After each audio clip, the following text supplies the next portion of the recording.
Kim, you've worked as a grief counselor, a civil mediator, and even a death doula. That's not your everyday LinkedIn profile. So, what led you from clinical dentistry to such emotionally intimate work with death and grief? Well, I would never have guessed this. I would be doing this at this time in my life. My plans were quite a bit different. And as you know, the plans we make don't always turn out the way we think they're going to turn out. But my husband, my son, passed away due to suicide. My husband was sick with he had cancer, had a liver transplant. I was a main breadwinner for my family. I was a clinical dentist. I loved my job, and but my neck was kind of hurting. The neck was, but we dentists, we have a lot of pain. We got back pain, So I went to get that taken care of. And I discovered that it wasn't just my neck. My neck had been pinching and affecting and damaging permanently the nerves in my drilling fingers. And I'm missing fingers on one hand. I only have one good hand. Of all the places for me to suffer, it's my drilling fingers, which meant I could no longer practice clinical dentistry. You can't have a dentist drilling in your mouth that has nerve damage to the drilling fingers, right? So I had to take a reassessment. I had to step back. I had to figure out, what the heck? Things are not working out the way I planned. What do I do now? And over time, I think that my son had just passed away. So I became a grief counselor first because I thought, well, I need it. I need that. That'll do double duty, right? I can use that on myself as well. And one thing just led to the other. And I think it was just all about just reinvention. What do I do now? I was 54 at the time. I have had years to live. I needed something to make me feel like I had a purpose and to feel fulfilled. So I became a grief counselor. Then my daughter, who was an attorney, went into dental law, and she needed a mediator. So there I was. So I became a dental mediator, and I just found that I loved it. And then, as when my husband passed away, and I realized that I was alone by myself. I had to figure everything out by myself. Now I was married for 44 years. I got married at 19. I didn't know what the heck to do with myself. And I realized that there are a lot of people that are facing this. So I had a wonderful widows group. So I wrote a couple books to help widows. And then I just said, well, now what do I do? And I wrote a book to help people get through this fourth quarter of their life, to build a legacy, to leave emotional wealth for their families, which was very therapeutic for me, by the way. And during that time, I wanted to learn more about death because I'm in that place between menopause and death. I'm in that valley, and it's like, whoa, one way, one whoa. Oh, where do I go? What do I do now? Right? I mean, it's like, what the heck? How did this happen to me? But it happens to all of us. Or we either die early or we end up in this valley. So I wrote the book. I became a death doula. I found out that it was fascinating. This whole thing was fascinating, and I found that there's a lot of people that need help negotiating their path in this fourth quarter because we don't get trained how to manage these retirement years. So that's a short story. So, you were handed, a lot of you were handed a lot of unfortunate incidents to happen to you in a short period of time. Tell me, let's go back to your shift in career, right? And when I speak with people, I often talk about although you want to retire, sometimes it might not be on your timeline. So you need to accept that and be prepared for that, not only financially, but emotionally. So what was the mental journey you went through when you essentially had to change your career, not by choice? Right. Well, I had something happen to me right after my son passed away, and it really changed my life and my thinking about grief. My mother also took her own life, so I had a lot of grief in my life. And I was coming out of my dental office, and I was in that grieving phase. I mean, we all go through it. If you live long enough, you're going to be grieving over somebody, right? And I was just in this horrible state. Couldn't eat. I couldn't sleep. I was in this terrible, in the depth of the grief pit, trying to suck up some mud. It was just terrible. And you're like a zombie. You walk around the inside, you're dead, and you're walking around trying to get through life, right? So I was coming out of my dental office, and my husband's cousin came up to me, wagging his finger in my face, which is not normal for a grieving mother to see this. And he said to me something that changed my life. He said, "Don't you ever let your remaining children believe that they are not enough. Don't you do that to them." And it struck me like a lightning bolt, because he had lost his brother at the same age that we had lost our son.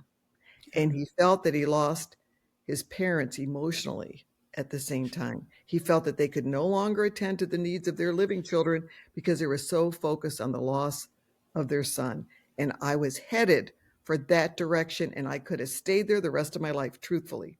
But I really, When you were telling that story, I was about to ask what prompted him to have such a specific request of you, right? I mean, that was a very specific thing to say and obviously very passionate about it.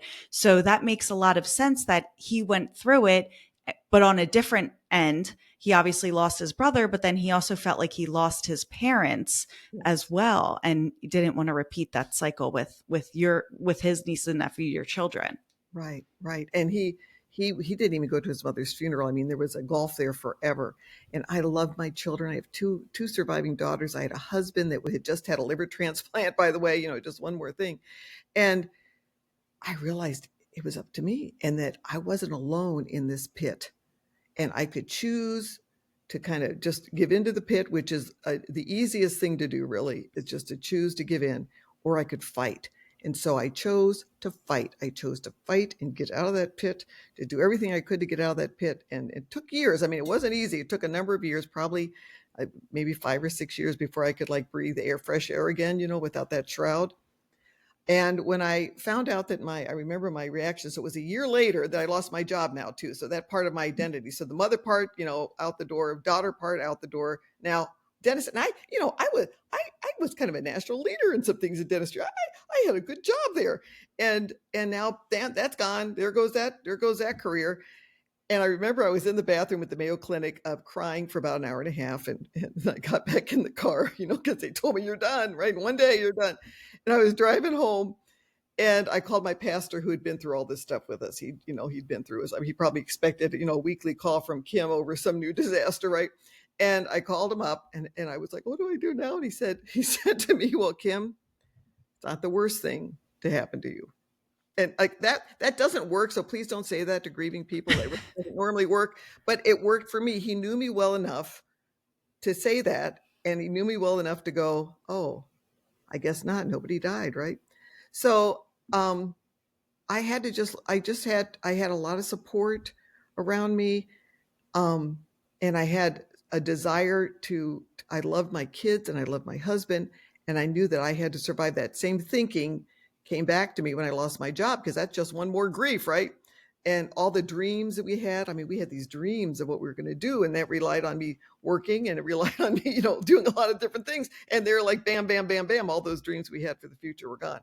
So, but it came right back to that one talk about when you're in that pit, you're in that grief pit. I would just like to encourage everyone to fight, because it's so much better on this side of the pit and living in joy. And I'm treated for depression. I will be the rest of my life. I just had to accept that too. That took a while to accept. But mother, son, suicide, I better, it's in the family. So I learned to work hard for joy and to find my joy and to keep on going and to know myself a little bit, to know that I'm enough alone. Like, what the heck? That's a hard lesson to learn. And to just try to be as useful as I could be, because I think that's what gives me a lot of joy. We all have different things that, when we retire, like I'm like unretired because I just keep on doing other things, right? But I'm loving it. And so I think that you need to fight for the joy, you need to fight for the new life, and you need to accept that the dreams that you had for 20 or 30 years can go up in an instant, up in smoke. Plan for the unexpected, or prepare for the unexpected and accept it, essentially, because it's going to happen. Life is going to happen to you. You say open conversations about death can improve emotional stability. So what are some of the most common barriers that keep families from having these conversations? First of all, fear. We don't like to come to terms with the fact we're going to die. In fact, we live in a death denying culture. We just don't like, well, it's not going to happen. It only if somebody makes a medical mistake or a medical error, something happens and I die, right? It's not just going to happen naturally. And like, no, that's wrong. You're going to die. Everyone's going to die. No one's escaped it yet. So we have to come to terms with that. So that's the one barrier. People like to think, well, it's not, I can put that, I have time. The second thing is discomfort talking with your family about death on both sides. I have one daughter that I can tell her anything, and she'll just write it down. They're both attorneys, but they write down what I tell them. And I have the other one that goes, "Mom, I don't want to talk about that right now. I don't want to think about you dying." But I think it's so critical. I have grandchildren. I talk up to my grandchildren. They lost their pop, and it was devastating to them. And so I talked to them and said, I'm going to die too. And the best thing you can do when I go is to be happy and to thrive. I want you to learn things from me. So I'm trying to teach them to you now while I'm still here. So I really want to instill in them the fact that there's going to be a time I'm gone. But the biggest thing is really starting that conversation. We just wrote a new book, and I have an invitation to send out, kind of a funny invitation to send out to your family saying, let's talk about this before it's too late while I'm still here.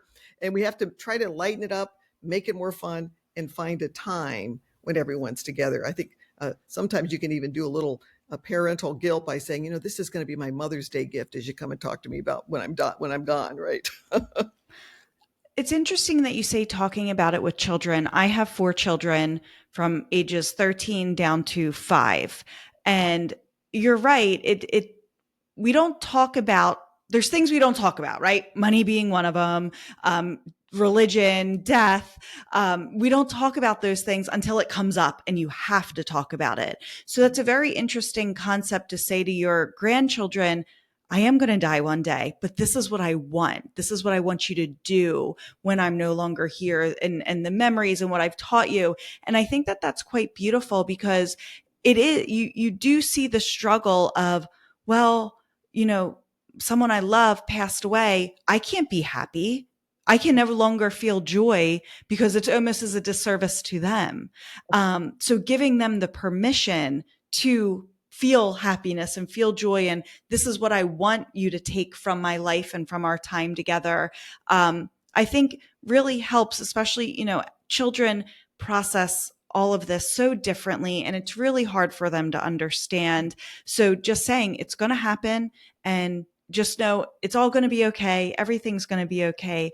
I think that that's quite a gift, really, to give them, and give them the permission to accept it and still live life and feel okay about it. Because we often don't talk about death, especially with children, until it happens. Because who likes to talk about it? Right. And I know it works because I have my little Heidi, when she was 8 years old, came up to me one day. I was sitting at the dinner table, and she said, Nana. And I said, yeah, Heidi. And she said, well, if what happens to Pop happens to you. And I said, you mean when I die? She goes, oh, yeah, Nana, when you die. And I go ahead, Heidi, what question do you have? She said, well, when you die, can we still go to Disney World? I said, yes, of course you can. In fact, I put money in my will for them to take a trip. And I said, I want you to be happy. I want you to thrive. I want you to flourish, and do that in memory of me. And so I know it works because we have these discussions. And so they're going to go on a trip after I die, and in my memory, to enjoy themselves. I think that's wonderful. That's amazing to put that specifically in your will and give them the permission, again, to go do something fun. And I think that also probably gives you some peace too, knowing that, my family will be mourning, of course, but I'm going to still have a positive impact on them, shortly thereafter my death, and hopefully bring them joy and fun and get them through the rough time. But you bring up the will. So, and this is everyone's talking money. So we have to talk about money and death. No one ever wants to, but we all need to. So what financial conversations do you believe we should be having before the end of life? And what happens emotionally when we avoid those financial conversations? Well, when you're in that space for women between menopause and death, and we're aging and we're becoming more infirm. My husband was the 12th of 14 children. So my oldest sister-in-law is in her 90s, and most of them are in their 80s. They are starting to decline. Death is going to be coming, in the next few years. And so one of the things that I think happens is our most baby boomers are terrified they're going to be financially responsible for their parents, that their parents are going to age out. They're not going to plan well. We're living longer, and many of us will end up in long-term care centers.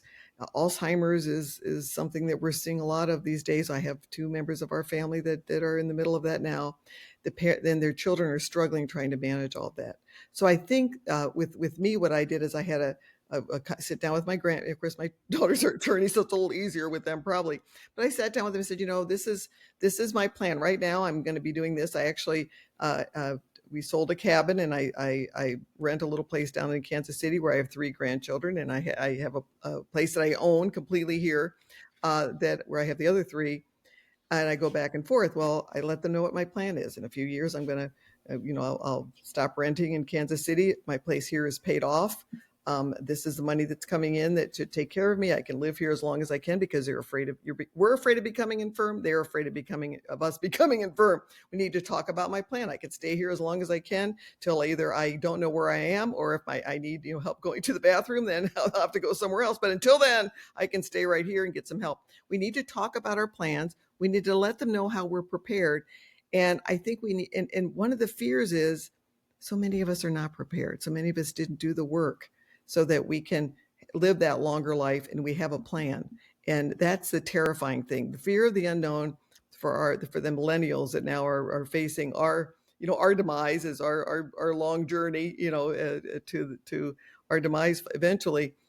They're terrified. So I think we need to let them know what the plan is. And the value of doing that not only is we let them know, but then we articulate that in our own heads. So we have a plan. It's not just I'm going to live until the money runs out and then we'll figure it out, because that's what they're afraid of. And that's what we should be afraid of. We need to have a plan. How often do you see money being the elephant in the room that no one's talking about in the death conversation?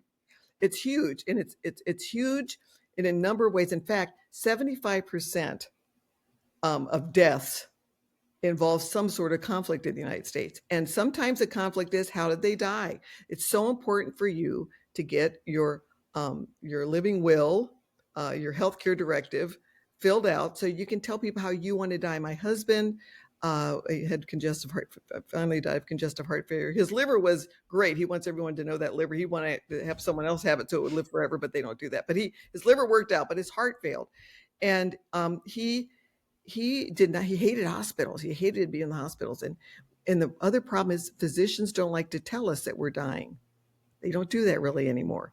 So he was in the hospital, and he was not getting better. He was actually getting worse while he was in the hospital, which is different than he was in hospitals a lot. But this time was different. He wasn't getting better.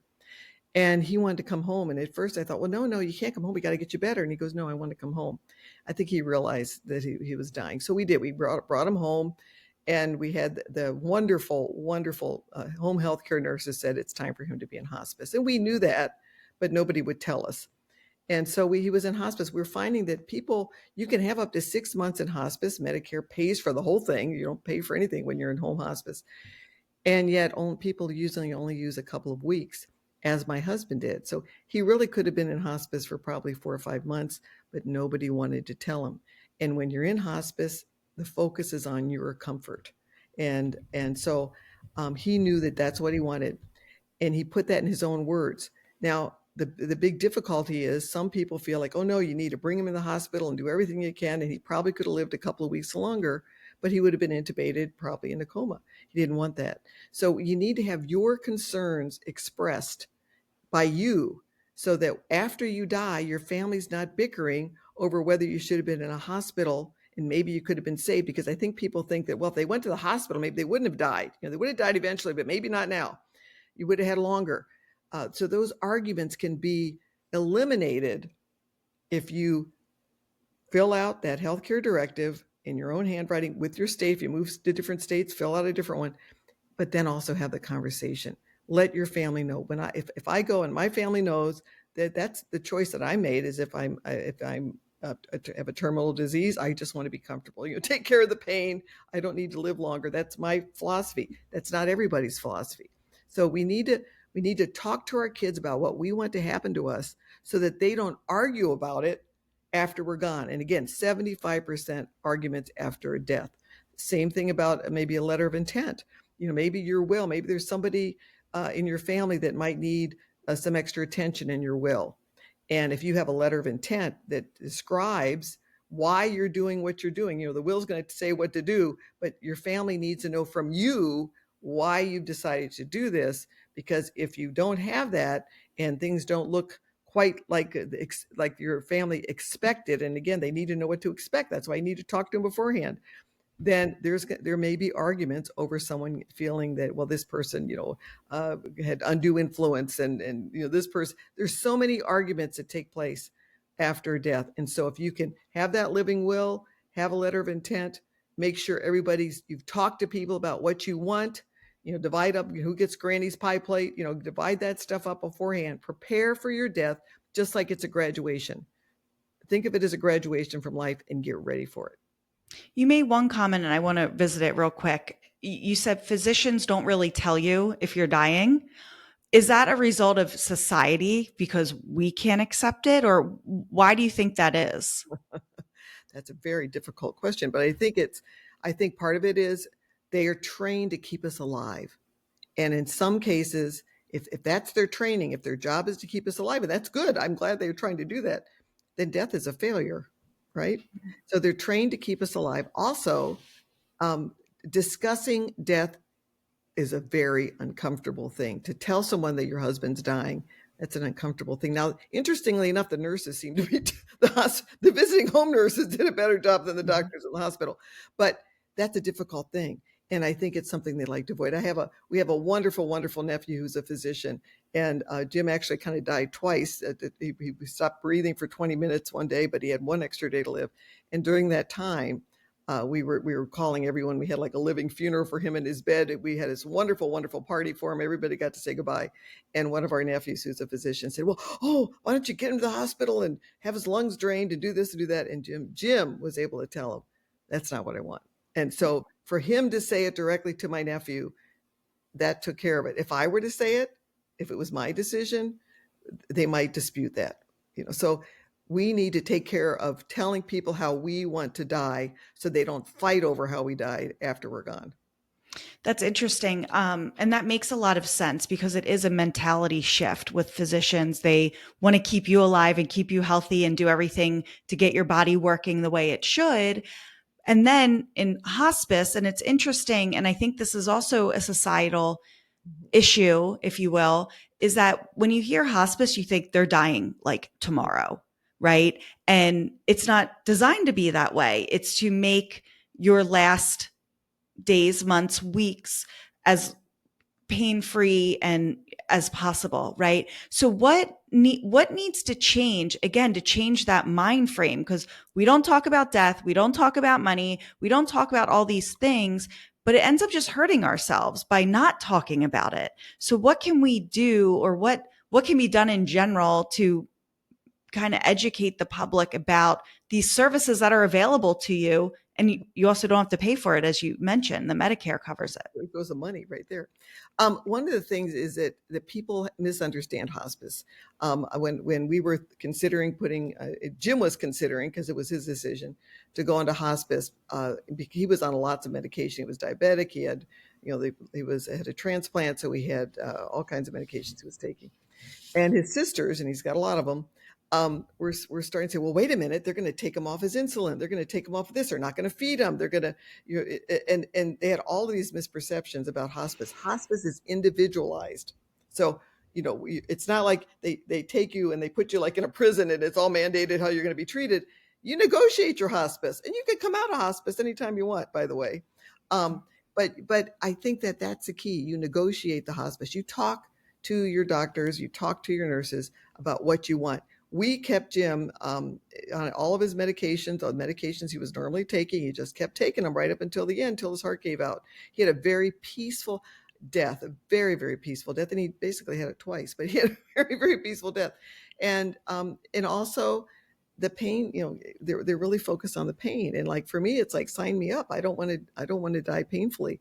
But some people are a little bit more concerned, and they feel that when you go to hospice, they just like cut off all treatment and you just die right away. And you get up to, it's a 6 month, and it's not like if you're in hospice for 6 months, they like, kick you out. It's if they feel that you have 6 months or less to live, you can enter hospice. And so we were shocked that Jim died so quickly. And then I learned later that that's what happens pretty typically because people are not taking advantage of it early enough. Jim would love to have not had that last 3 or 4 week hospital stay. He would have much preferred being at home. And in reality, there wouldn't have been any difference because he was getting better in the hospital. So And let's, isn't that wonderful to be able to do it on your terms, enter it on your terms, negotiate, this is what I want, this is what I don't want. And that avoids probably a lot of the conflict that could exist after the fact of you did this and I didn't want this, I didn't want that, you did that. If you hear it from the person's mouth, this is what I want. If they weren't able to put it on paper, you can hear it from their own mouths. This is what I want. What a much better way to enter the scenario, and what a gift to give your surviving family members so they know exactly what you want. So then the turmoil afterwards is hopefully reduced, right? right. So you're all grieving because, when you grief is hard enough to bear, but when you combine grief with conflict, people do and say things you would never expect them to do. And then when you get money involved, as you know, then it's an explosion. So take care of all that beforehand. Make sure everybody knows what you want. Make sure everyone knows what to expect so their expectations are not dashed because of some surprise that you didn't tell them about. And I think doing it with the intention of making my family members, my spouses, my children's life easier.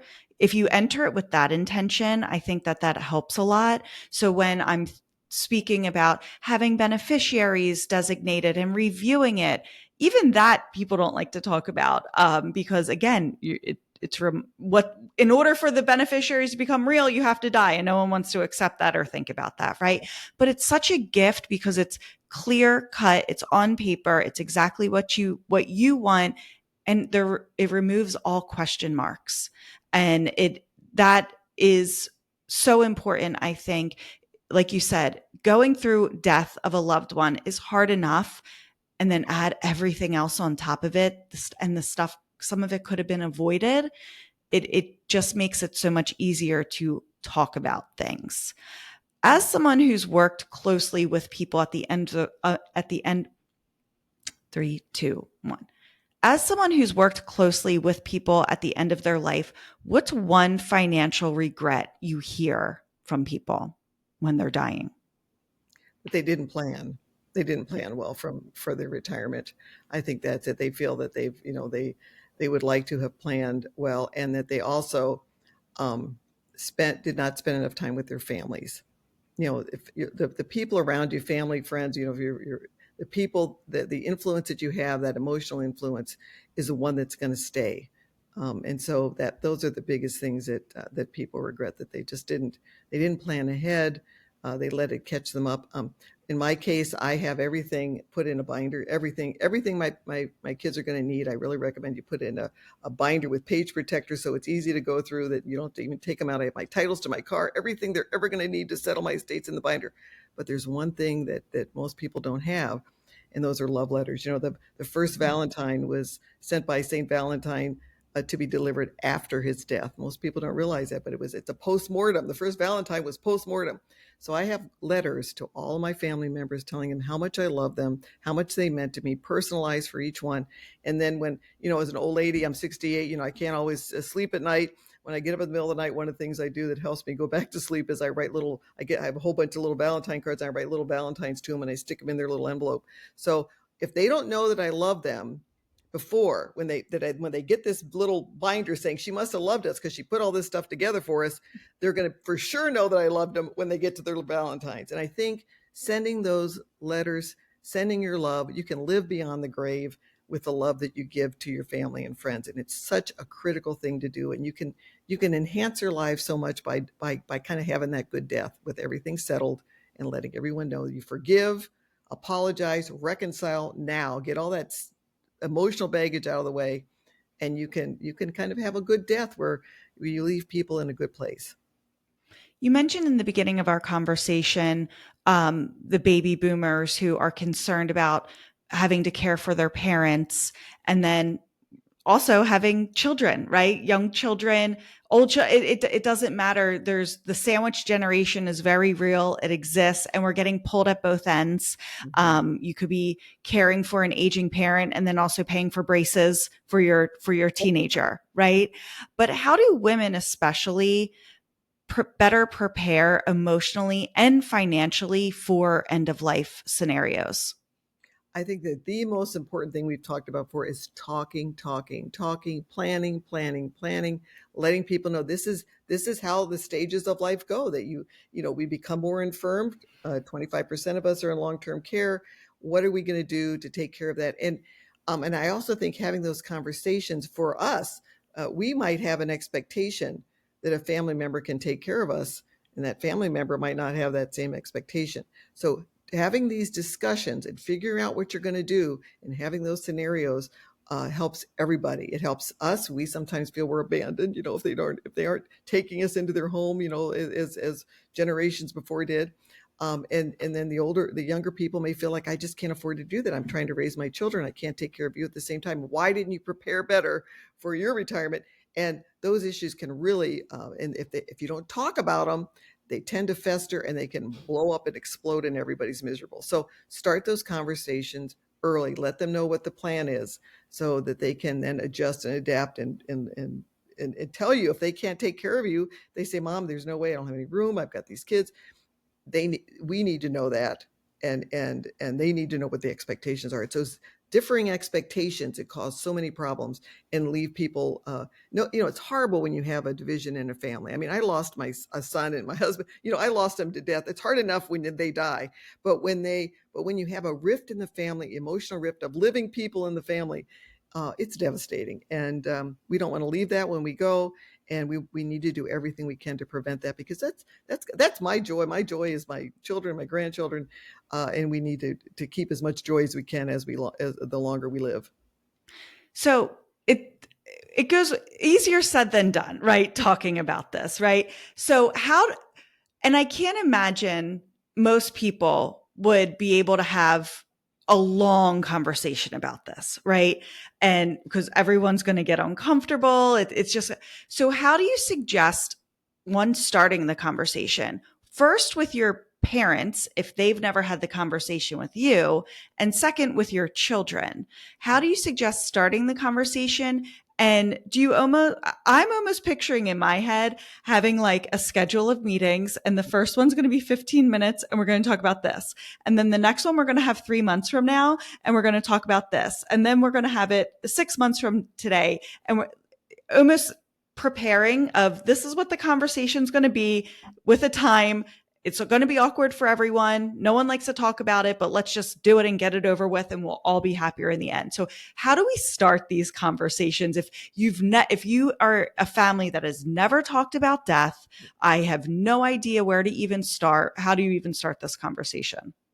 Well, I think we need to make it as comfortable as possible, realizing that not everyone's going to react the same way.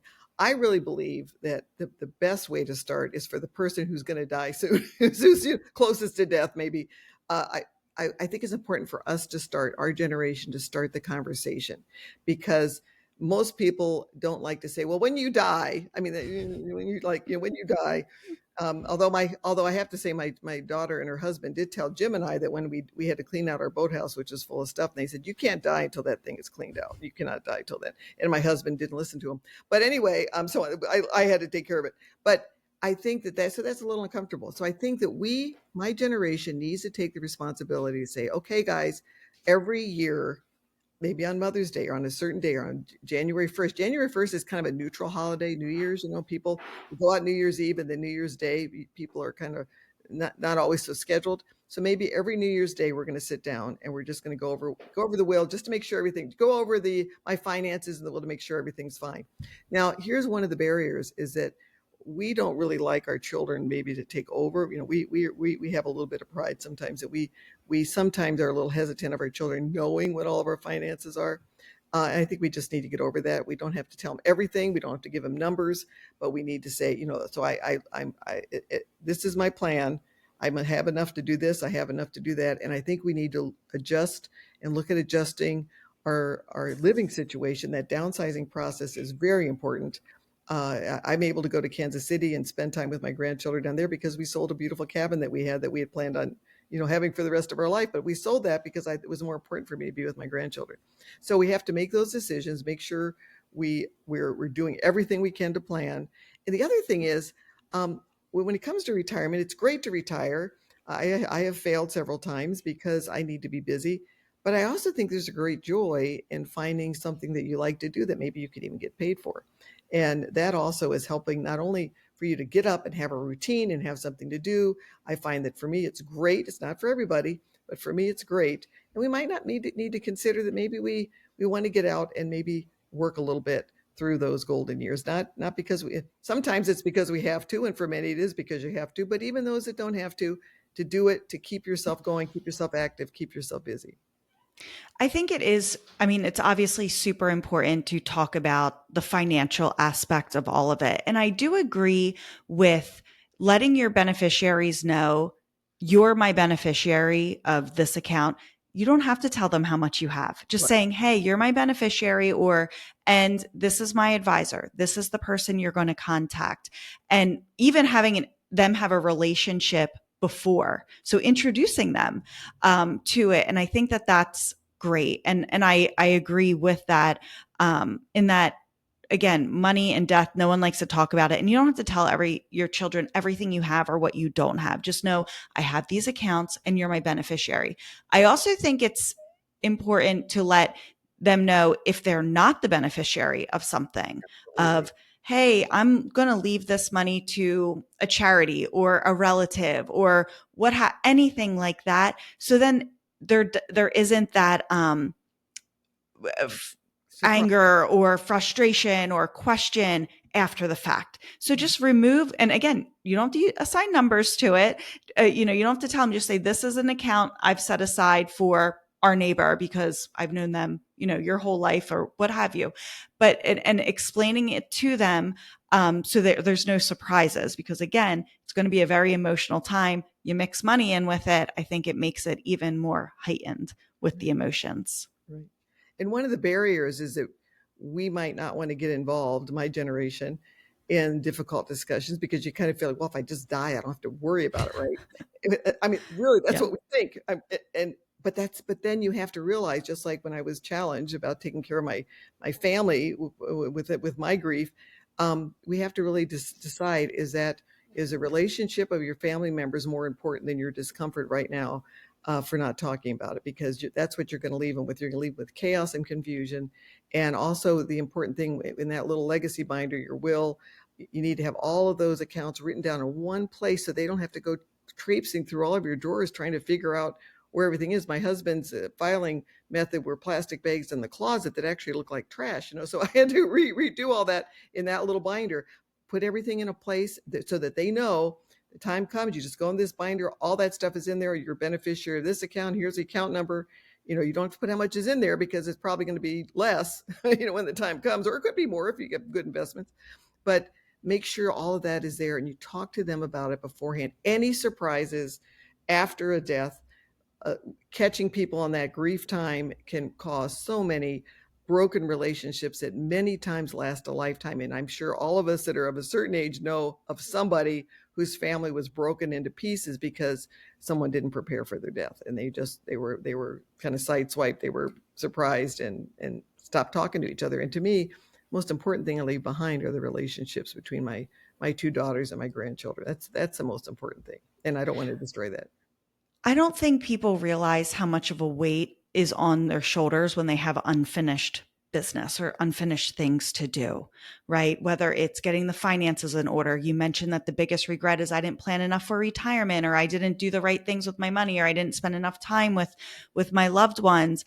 And getting your affairs in order Mm-hmm. would provide such a relief that you just know it's taken care of. And that's it. And I think once you're able to check the box and know something's completed, the weight of that item being unfinished is so heavy and you don't even realize how heavy it is. So by having the awkward conversations, setting up the schedule of these are the things we're going to talk about. This is what I have. This is what I want. This is what you're going to get. I want you to have that painting or this piece of furniture. I know you love it. It's yours. Just saying it and then it's done. You never have to think about it again. And they don't have to think about it again. They know. So as we're wrapping up, your work is deeply rooted in compassion and healing. So Oh. what does a wealthy life mean to you now? And has your definition changed over time? What I found is the best legacy you can leave is love. It sounds kind of trite, but it really is truthfully there. Live your life with your legacy in mind. What am I leaving behind? What am I giving to people? I do some artwork, so I'm helping my grandchildren learn art, or you can teach them a new skill, or you can just let them know that they're loved and build resilience. I think our generation, I try working with my grandchildren to build resilience, to let them know they're going to face difficulties in life, and they need to be able to bounce back and to move forward. And so I think that those legacies of resilience and love, compassion, forgive now, apologize now, get all of that emotional baggage taken care of now. And it does free you. It's like a butterfly. You're coming out of your cocoon that was keeping you captive for so long, and you're able to fly away when you get all these things done. And getting ready to have all of your stuff in order, all of your the passwords and all of the accounts and all of that stuff, and your titles of your car, all of that together in one place, letting them know where to find it, so that when you die, you leave love and comfort, not chaos and confusion.